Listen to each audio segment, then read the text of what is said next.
الحمدللہ آج 18 مارچ 2018 کو سنڈے کے دن ہم انشاءاللہ تعالی علمی نشستوں کا ایک نیا سلسلہ شروع کرنے جا رہے ہیں جو ہماری ویب سائٹ ahlsunnatpak.com پر ہمارے یوٹیوب کے جو چینل ہے انجینئر محمد علی مرزا جو میرے نام پر ہے اس کے تھرو انشاءاللہ تعالی اپلوڈ ہوگی اور اس کا عنوان ہوگا علمی و تحقیقی مجلس، علمی اور تحقیقی مجلس۔ اور یہ مجلسیں جتنی بھی ہوں گی یہ 01 02 03 آنورڈ انشاءاللہ تعالی اپلوڈ ہوں گی انشاءاللہ تعالی۔ اور اس حوالے سے کئی ایک نام زیر غور تھے کہ ان علمی مجالس کے لیے کیا ورڈنگ استعمال کی جائے، کیونکہ ابھی تو ہمارے جو مسئلہ نمبر ہیں وہ تو چل رہے ہیں، مسئلہ عربی میں کہتے ہیں سوال کرنے کو، اسی طریقے سے جو قرآنک لیکچر ہیں وہ لیکچر کے عنوان سے چل رہے ہیں۔ تو مختلف سجیشنز آئیں، یعنی اس میں گفتگو کا بھی ایک تھا کہ اس کو گفتگو کے نام سے اپلوڈ کیا جائے، لیکن وہ گفتگو والا معاملہ تو وہ بالکل ایک شخصیت پرستی والا معاملہ ہو جاتا ہے، اگرچہ واصف علی واصف صاحب کی گفتگو کے عنوان سے ہی چیزیں چڑھتی تھیں، لیکن وہ ایک بالکل اسپیسیفکلی ایک شخصیت سے ریلیٹڈ ہو جاتا ہے۔ اسی طریقے سے علمی باتیں اور مختلف الفاظ تھے، میں نے وہ لفظ بہتر سمجھا جو کتاب و سنت کے دائرے کے اندر جس کا ثبوت بھی موجود ہو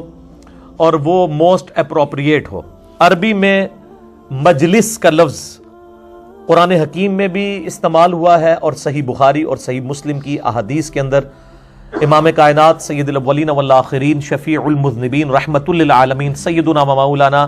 امام اعظم محمد رسول اللہ صلی اللہ علیہ وآلہ وسلم کی جو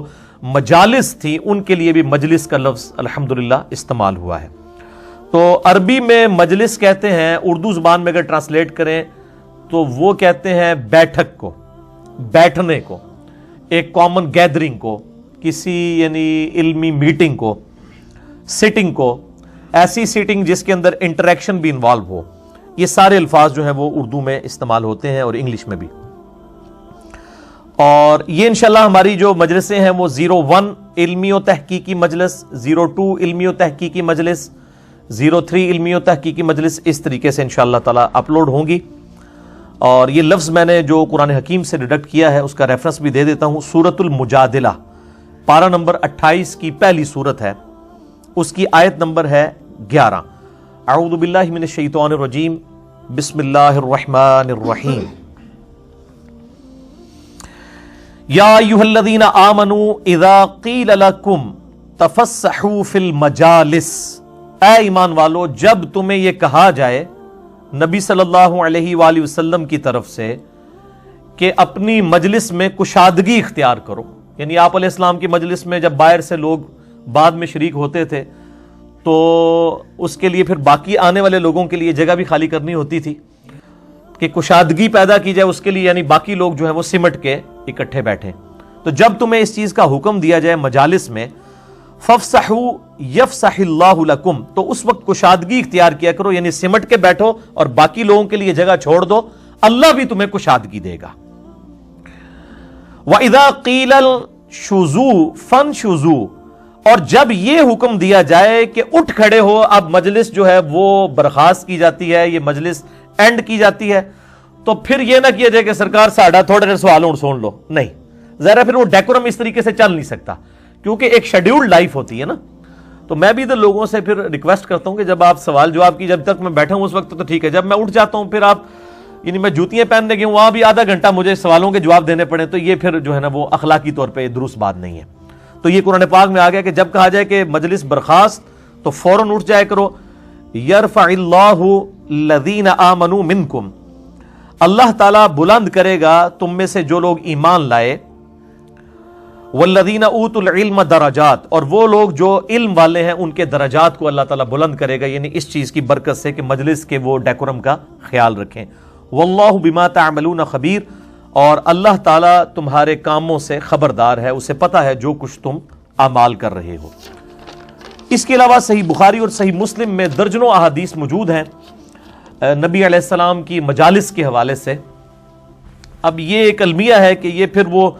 سنی شیعہ کنفلکٹ کی وجہ سے مجلس کا لفظ ایک خاص مکتب فکر نے اڈاپٹ کر لیا، دوسرے نے سمجھا کہ اب یہ لفظ ہی کوئی نعوذ باللہ کوئی گالی ہو گیا ہے، جس لفظ کا ذکر قرآن پاک میں موجود تھا، بخاری اور مسلم کی درجنوں احادیث میں موجود تھا، اور یہی ایک اپروپریٹ ورڈ استعمال ہوا نبی صلی اللہ علیہ وآلہ وسلم کی مبارک سٹنگز کے لیے، انٹریکشنز کے لیے، میٹنگز کے لیے، بیٹھکوں کے لیے مجلس کا لفظ۔ تو اس حوالے سے کئی ایک احادیث موجود ہیں، لیکن ایک حدیث مجھے اسی مشورے کے دوران جب 2-3 دن پہلے مجھ سے والد صاحب کہنے لگے کہ یار ان مجلسوں کو بھی علیحدہ سے ریکارڈ کیا جائے، وہ میں انشاءاللہ آگے ڈیٹیل بھی بتا دیتا ہوں، تو اس وقت میرے ذہن میں ایک حدیث آئی، بڑی مشہور حدیث ہے صحیح مسلم کے اندر، انٹرنیشنل نمبر کے مطابق وہ کم از کم اس کے 3 طرق آئے ہیں، 1525 سے لے کر 1527 تک، اور یہ حدیث مشکات المصابیح میں، جسے میں نے انسائکلوپیڈیا آف حدیث ڈکلیئر کیا ہے، اس میں بھی موجود ہے 4747، اور مسلم شریف میں یہ کنزیکٹیو 3 اس کے طرق آئے ہیں 1525 سے لے کے 1527 تک۔ یہ بلکہ مسلم شریف پڑھی ہوئی ہے، میں نے اس پہ نشان بھی لگایا ہوا تھا، فزیکلی دکھا دیتا ہوں، قرآن تو سب لوگ دیکھ ہی لیں گے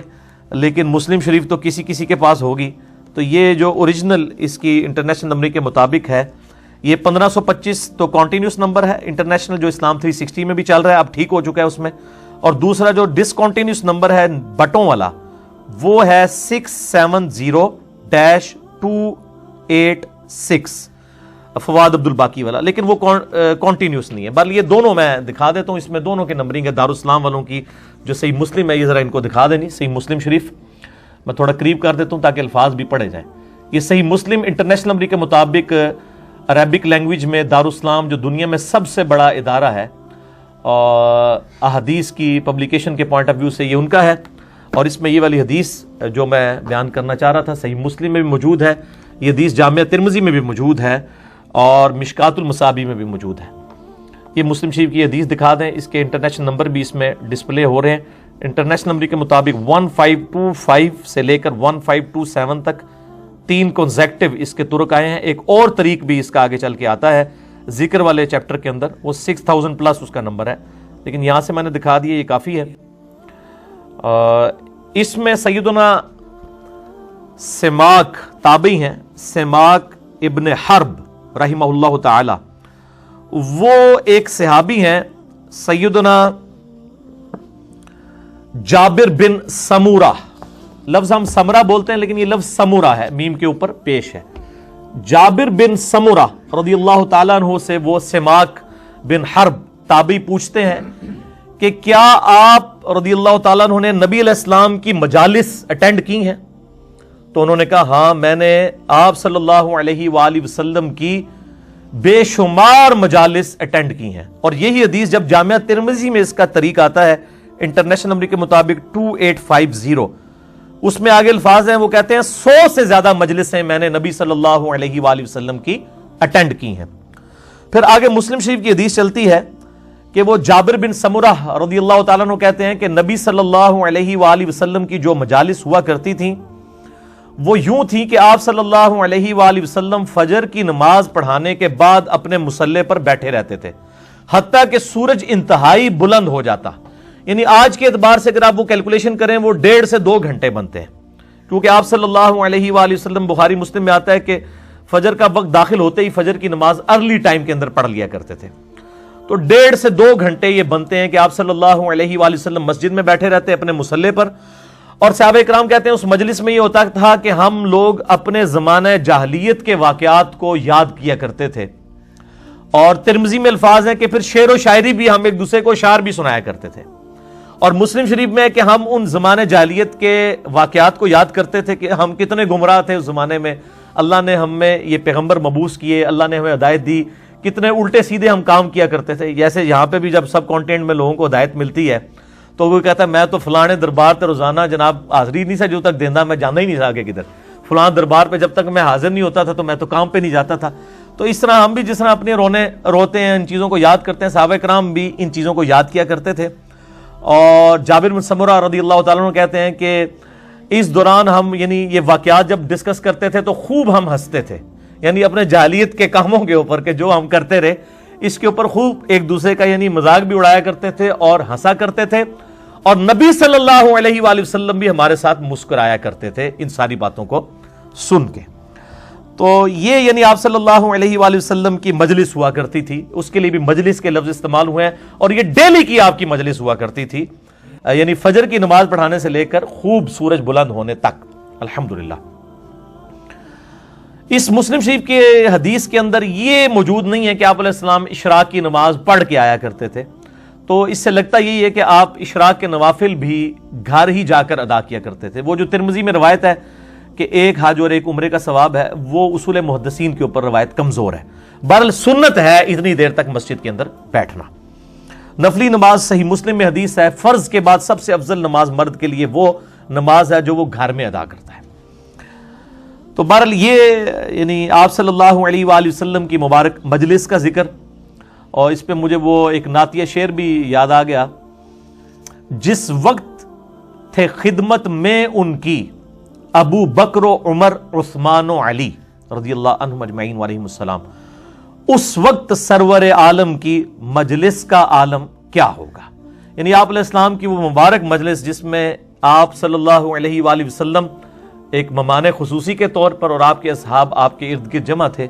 کتنا رکت انگیز وہ منظر، اور جب آپ کو یہ بات پتا ہو کہ یہ جو شخصیت آپ کے سامنے بیٹھی ہے یہ آن دا فیس آف ارتھ اللہ کی ریپریزنٹیٹو ہے، اللہ کی نمائندہ ہے، تو اس وقت تو انسان کی دل کی کیفیت ہی کچھ اور ہوتی ہے۔